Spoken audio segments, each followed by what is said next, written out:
Hey everyone, and welcome back. Today, we're going on an adventure back in time to meet a giant sleeping mountain named Mount St. Helens.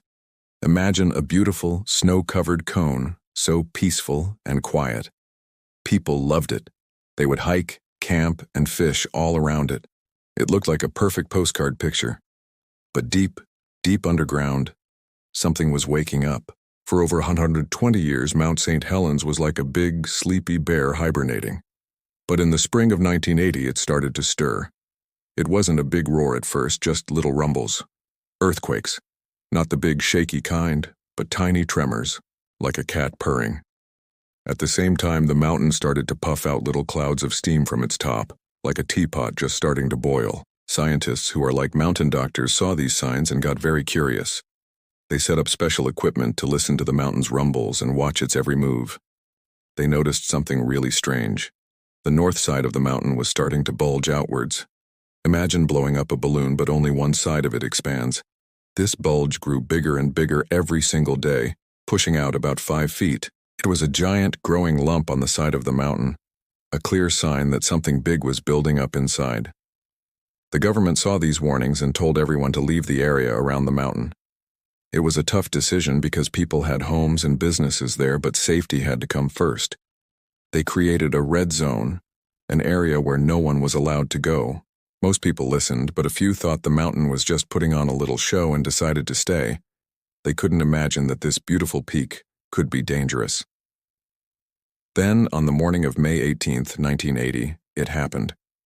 A big earthquake shook the mountain, and that giant bulge, which had grown for 2 months, finally gave way. It was the largest landslide in recorded history. The entire north face of the mountain just slid away. Think of it like shaking a soda can and then popping the top. When the side of the mountain slid off, it was like taking the lid off a super pressurized container. All the hot gas, magma, and rock that had been trapped inside exploded sideways. Not upwards, like in cartoons, but sideways, with incredible force. A massive, dark cloud of superheated ash, rock, and gas called a pyroclastic flow blasted out of the mountain. It traveled faster than a race car, flattening millions of trees in its path.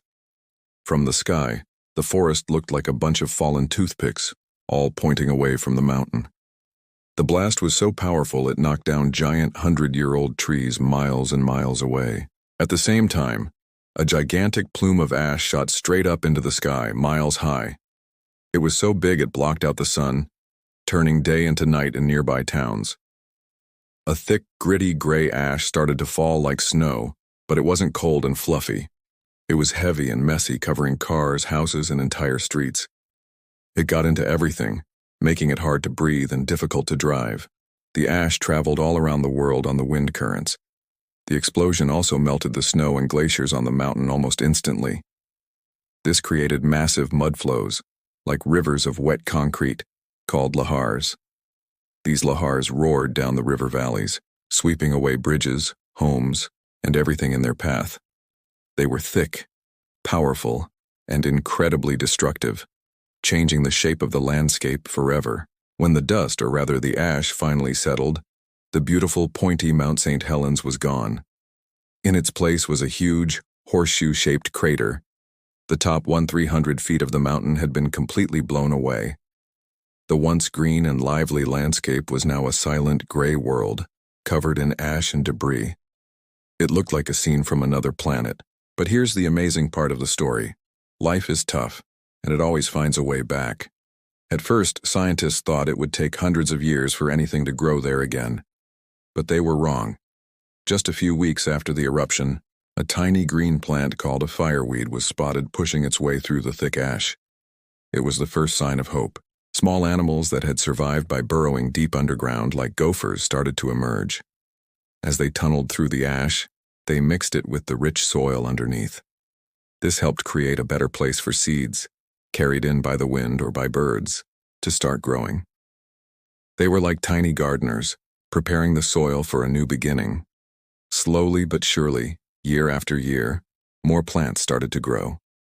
Insects returned, then birds, then larger animals like elk.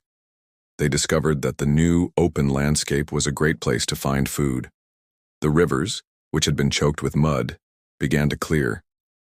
Fish, like salmon and trout, miraculously found their way back to the streams. Today, if you visit Mount St. Helens, you won't see a gray wasteland. You'll see a vibrant, living laboratory. You can see the old fallen trees from the blast, but you'll also see new young forest growing up between them. You can see flowers blooming and hear birds singing. The mountain is still an active volcano, with a new lava dome growing slowly inside the crater. But it's also a powerful symbol of resilience and rebirth. So what's the big lesson from Mount St. Helens? It teaches us to listen to nature. The mountain gave many warnings: the small earthquakes, the steam, and that giant, growing bulge. The scientists who studied these signs were able to save many lives by warning people to stay away. It shows us how important it is to respect the power of our planet. It also shows us that even after a huge disaster, life is incredibly strong. The return of plants and animals to the mountain is a beautiful reminder that even when things seem completely destroyed, new life and new beginnings are always possible. The story of Mount St. Helens isn't just about a big explosion. It's about paying attention to silent warnings and the amazing power of nature to heal itself. Thanks so much for joining me on this incredible journey to a volcano and back. I hope you learned something new today. If you enjoyed this story, don't forget to hit that like button and subscribe to the channel so you don't miss our next adventure. See you next time.